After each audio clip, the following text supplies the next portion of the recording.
Hello everyone, it's Bill from CambodiYeah. This time I'd like to talk about something that I don't really see discussed much anywhere else, and that's when you're feeling homesick or overwhelmed, either when you're preparing to go to Cambodia or when you're already there, and you're just kind of like tearing down or half torn down your old life, and you're starting to build up your new life, but neither one is solid, and you're kind of in this in-between limbo state. And that can really be difficult to deal with for a while because it can last a while. And so I wanted to talk a bit about navigating those feelings and that kind of situation. See, when you transition into a new life, it's kind of like there's a quote from Ram Dass in a book called Be Here Now, where he says, "It's only when caterpillarness is done that one starts to become a butterfly."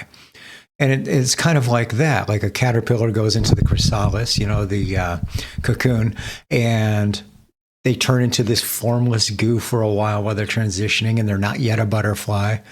And then they become a butterfly, and they break out of that shell, and they come out with their wings still wet, and they're not really sure how to fly just yet.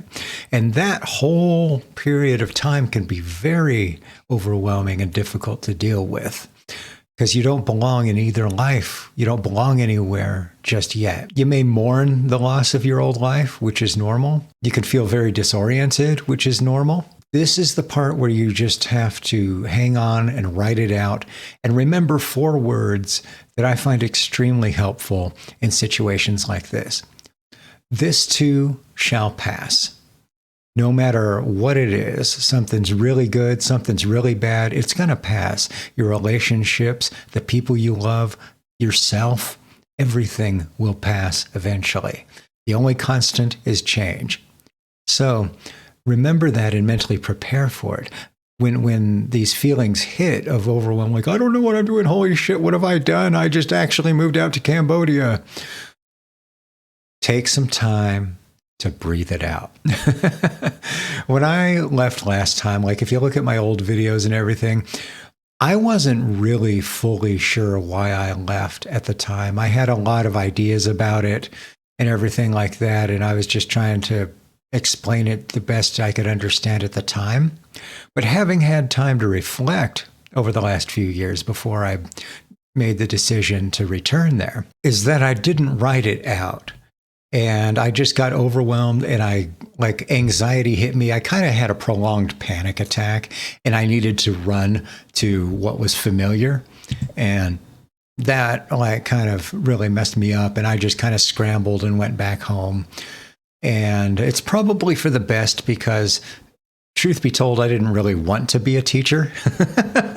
And if I had stayed and then the whole COVID thing happened, I might have ended up in a pretty bad situation.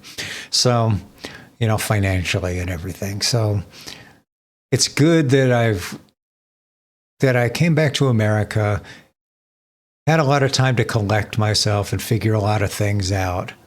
And now that I realize why I left and how that whole interim period works, this time I can recognize it and prepare for it and be like, oh, this is that. Okay, I just need to chill out, breathe. And one thing that I find really helpful, and it sounds cliche, but honestly, when you're going through this kind of stuff, write it out. Because if it gets it out from just churning inside your head, it gets it out on paper or on a device, however you write.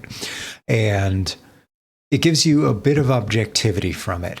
It lets you see it in front of your face instead of it all being in here.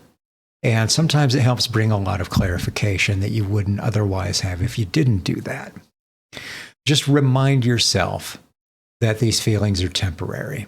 One thing to make it easier is try not to do everything too fast. I mean, obviously, when you get to Cambodia, first, there's some necessities you just need to get done right away. You need to get your apartment.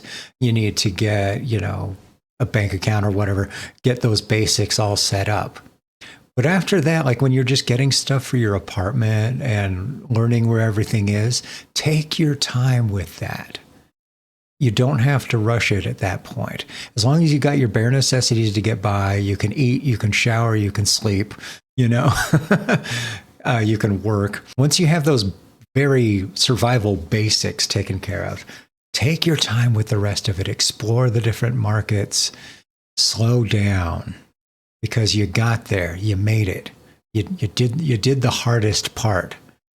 And it's going to get easier over time. That which is unfamiliar now is going to become familiar, and it's going to get easier. And you're going to end up building a really cool life for yourself. Piece by piece, you're going to piece everything together and build yourself a new life. And eventually, the old one will fade away more and more.